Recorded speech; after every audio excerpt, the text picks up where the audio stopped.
အားလုံးပဲမင်္ဂလာပါခင်ဗျာကျွန်တော်ရဲ့ YouTube channel ကနေပြန်လည်ကြိုဆိုပါရစေကျွန်တော်ဒီခါဆွေးနွေးသွားမယ့်အကြောင်းအရာကတော့ယခုခေတ်2020မှာပေါ့နော်ကျွန်တော်တို့ဒီ programming language တွေကိုဒီ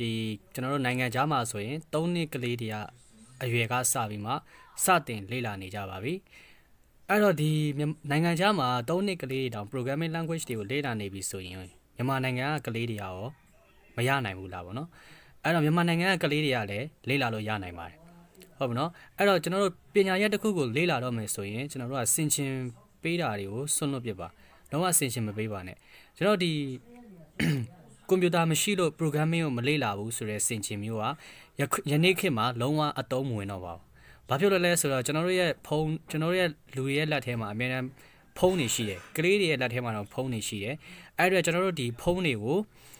လုံးဝကောင်းစွာအသုံးချပြီးမှကျွန်တော်ရဲ့ဘဝအတွက်တိုးတက်ရတိုးတက်ကြအောင်ပြုလုပ်ရမှာဖြစ်ပါတယ်အဲ့တော့ကျွန်တော်ဒီနေ့ဆွေးနွေးသွားခြင်းတဲ့အကြောင်းအရာက Python ပဲဖြစ်ပါတယ် Python ဆိုတာကကျတော့ programming language ဖြစ်ပါတယ်ကျွန်တော်ကွန်ပျူတာတက်ဂရိုတွေမှာဆိုရင်ဒီ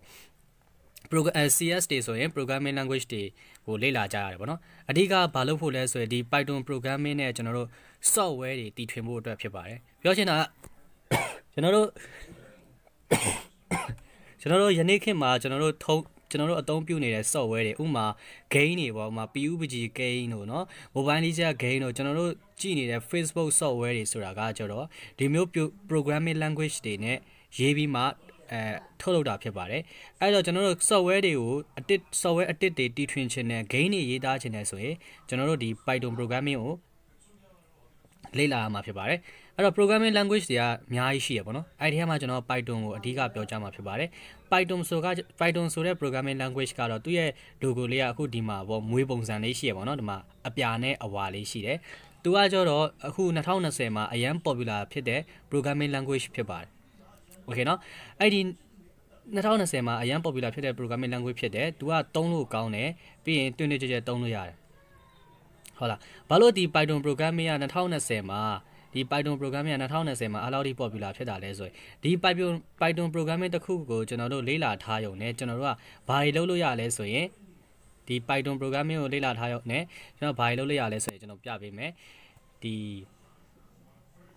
hacking ပေါ့နော်ကျွန်တော် hacker တွေဖြစ်နေတယ် hacker အခုကျွန်တော်တို့ဒီ Python programming ကို hacker တွေကလည်းအရန်ကြိုက်ကြတယ်ဘာလို့လဲဆိုတော့ကျွန်တော်ဒီရဲ့ Python programming ရဲ့ library ထဲမှာ hacking တွေလုပ်လို့ရတဲ့ library file တွေကိုအများကြီးထည့်ပေးထားတယ် support ပေးထားတာဖြစ်တဲ့အတွက်ကျွန်တော်တို့ Python programming တစ်ခုလေ့လာရုံနဲ့ကျွန်တော်ဒီ hacker ဘိုင်းကိုပါ hacking ဘိုင်းကိုပါကျွန်တော်တို့ကူးပြောင်းလေ့လာလို့ရတာဖြစ်ပါတယ်အဲ့တော့ယခုခေတ် hacker တွေကလည်း Python programming ကိုအရန်ကြိုက်တယ်သူတို့လည်း Python programming ကိုအသုံးပြုနေကြတယ်ဟုတ်ပြီနော်အဲ့ဒါတစ်ချက်နောက်တစ်ချက်ကကျတော့ဗာလဲဆိုရင်ကျွန်တော်ဒီ robot လို့ခေါ်တယ်ကျွန်တော်ယခုခေတ်မှာဆိုရင်မူဂျိုကလေးတွေအစားနိုင်ငံခြားမှာဆိုရင်အမျိုးဒီလမ်းလျှောက်တဲ့အရွယ်ကလေးတွေပေါ့နော်အဲ့လိုကလေးတွေအစားဒီမျိုးစက်ရုပ်ကလေးတွေကိုသူတို့ကိုယ်တိုင်တီထွင်ပြီးမှပြိုင်ပွဲဝင်နေကြတာဖြစ်ပါတယ်အခုဒီမှာမြင်နေရတဲ့ဒ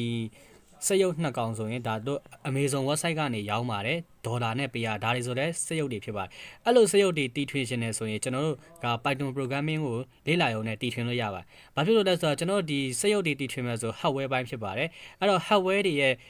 ေစီကို data တွေပို့မယ် hardware တွေစီက data ဖတ်ဖို့အတွက်ဒီ Python programming နဲ့စွမ်းဆောင်နိုင်ပါတယ်โอเคเนาะဒီလိုစက်ရုပ်တွေထွင်ခြင်းနဲ့ဆိုရင်ကျွန်တော်တို့ Python programming နဲ့ထွင်လို့ရတယ်ပြောချင်တာ Python programming ကဒီစက်ရုပ်တည်ထွင်ဖို့အတွက်လည်း support ပေးတယ်သူ့မှာစက်ရုပ် library တွေထည့်ပေးထားအဲ့တော့ကျွန်တော်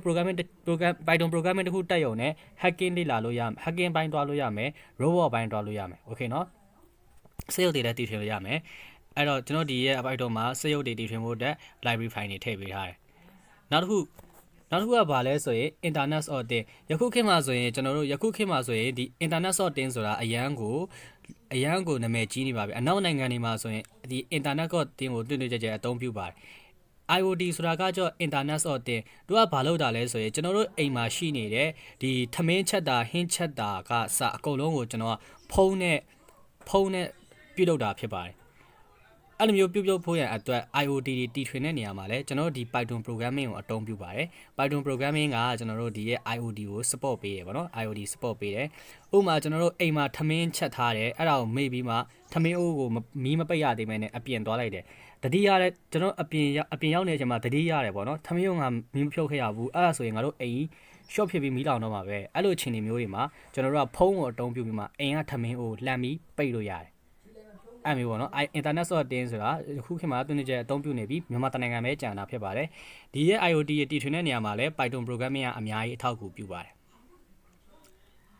Okay เนาะအဲ့တော့ internet of things အဲ့တော့ Python programming ကိုလေ့လာရုံနဲ့ကျွန်တော်ဘာ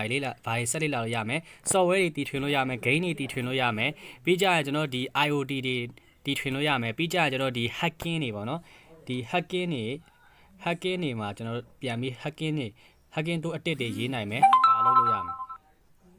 ဟုတ်လားအဲ့ဒါပြီးတော့ပြီဆိုရင်ကျွန်တော်ဒီ robot ဖြစ်တဲ့ robot စက်ရုပ်ကလေးတွေကို Python programming နဲ့ကျွန်တော်တို့တည်ထွင်လို့ရတယ် program တွေရေးပြီးတည်ထွင်လို့ရတယ်ဒီမျိုး robot တွေအဲ့ဒါပြီးတော့ကျွန်တော်တို့ကနောက်ထပ်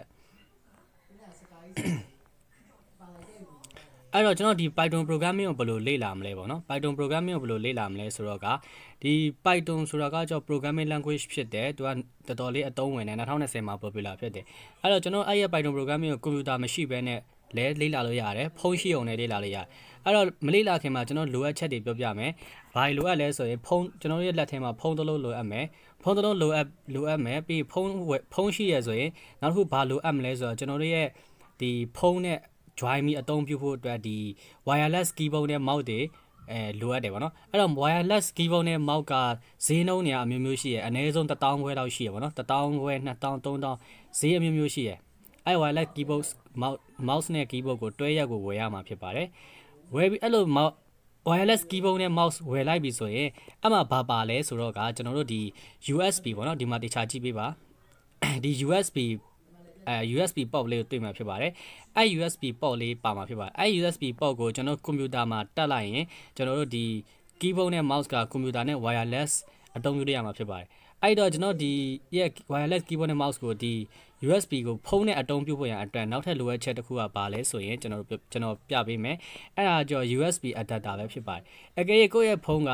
Android ဖုန်းပေါ့နော် Android ဖုန်း Type C မဟုတ်ဘူးဆိုရင်ဒီကျွန်တော်ပြထားတဲ့ micro USB to USB ဒီလို device လေးကိုဝယ်ရမှာဖြစ်ပါတယ်ဒီ device လေးကိုဝယ်ဒါလို့ကိုယ့်ရဲ့ဖုန်းကအမျိုး Type C တွေဖြစ်သွားပြီဆိုရင်ဒီမှာ Type C အမျိုးအစား adapter လေးရှိတယ်အဲ့ adapter လေးကိုဝယ်ရမှာဖြစ်ပါတယ်အဲ့တော့အသုံးပြုပေါ်ကကျွန်တော်ပြတဲ့အတိုင်းဒီမျိုး device ပေါ့နော်ဒီ device လေးတွေဝယ်ထားမယ်ပြီးကျွန်တော်ခုနပြတဲ့ဒီ wireless keyboard နဲ့ mouse wireless keyboard နဲ့ mouse ဝယ်ထားရဆိုပါစို့ဝယ်ထားဆိုရင်အဲ့ရဲ့ခုန device လေးကိုအဲ့ရဲ့ USB အထိပ်မှာတက်ပြီးတော့ကျွန်တော်တို့ဖုန်းအားသွင်းကြိုးပေါ့နော်ဖုန်းအားသွင်းတဲ့အပေါက်မှာတက်လိုက်ခြင်းအဖြစ်ကျွန်တော်တို့ရဲ့ဒီဖုန်းကို keyboard တွေ mouse တွေနဲ့တွဲပြီးအသုံးပြုလို့ရမှာဖြစ်ပါတယ်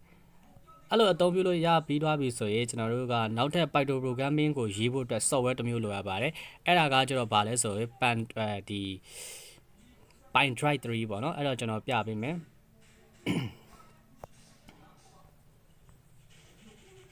Pine Drive 3ကိုကျွန်တော် Google Play Store ကနေကျွန်တော်ပြပေးမယ်အဲ့တော့ကျွန်တော် Play Store ကိုတွားလိုက်မယ်တွားပြီးတော့ရင်ဒီမှာPine PYTHON Pine DRI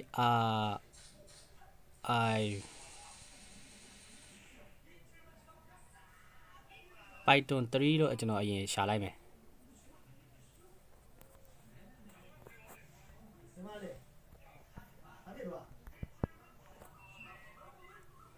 โอเคကျွန်တော်အပြင်မှာ Play Store ကနေရှာပြမယ်ကျွန်တော်နောက်ထပ်လိုအပ်တဲ့ software တစ်ခုကဘာလဲဆို Pine Drive 3ဖြစ်ပါတယ်အဲ့တော့ Play Store ကိုဖွင့်မယ် Play Store ကိုဖွင့်ပြီးတော့ဒီမှာဒီ Pine Drive 3ပေါ့နော် Pine Drive 3ဆိုတဲ့ software လေးကိုရှာပါတကယ်လို့ရှာလို့မတွေ့ဘူးဆိုရင်ကျွန်တော် download link လေးချပေးမယ်ဒီ Pine Drive 3ကို install လုပ်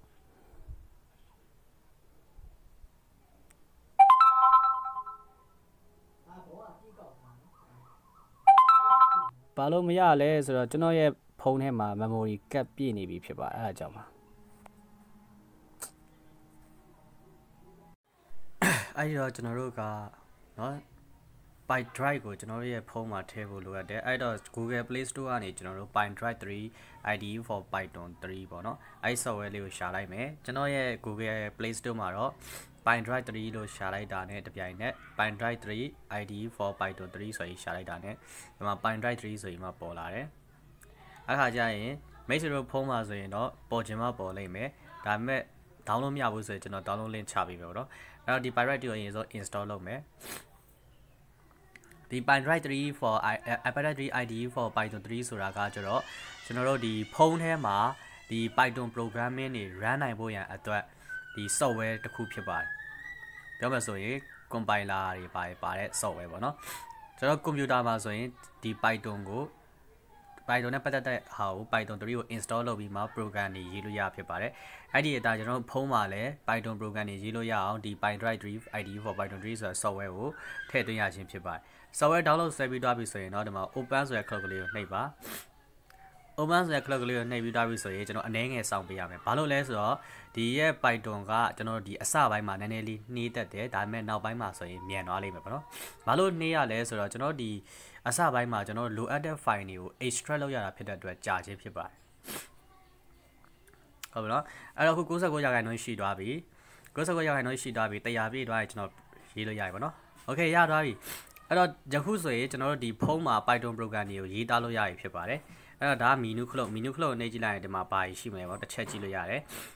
ဒါပြီးရင် new ပေါ့ဒီ folder ပုံလေးကကြော file တိန်းတဲ့အခါမှာတိန်းလို့ရတယ်ပေါ့နော်အဲ့တော့လောလောဆယ်ကျွန်တော် hello world output ထွက်တဲ့ program Python program လေးတစ်ပုဒ်ရေးပြမယ်အဲ့တော့ဒီမှာတစ်ချက်ထောက်ပြီးရင်print ဆိုတဲ့ function ကိုသုံးမယ်အဲ့မှာ double quote နဲ့ hello Tronsan hello Tronsan ဆိုရင်မှရေးမယ်ရေးပြီးတော့ပြီဆိုရင်ဒီ program ကိုတင်ချင်တယ်ဆိုရင်ဒီရဲ့ folder ပုံလေးကိုနှိပ်လိုက်ပါတော့နှိပ်ပြီးတော့အဲ့မှာ sav6 ကိုနှိပ်လိုက် sav6 ကိုနှိပ်လိုက်ကိုယ့်ဖုန်းမှာတင်ဖို့အတွက်ခွင့်ပြုမလားဆိုတော့ကျွန်တော်ခွင့်ပြုမယ်ဆိုတော့ all low ပြီးတော့ဗမာတင်ပါလဲပေါ့နော်ကျွန်တော် home directory မှာတင်ပါဖြစ်တဲ့ home ကိုကျွန်တော်ရွေးလိုက် home နဲ့ကဘာကိုရွေးမှာလဲပေါ့နော်အဲ့တော့ကျွန်တော်တို့ကဒီခါကျရင်တင်မယ်ဆိုရင်လည်း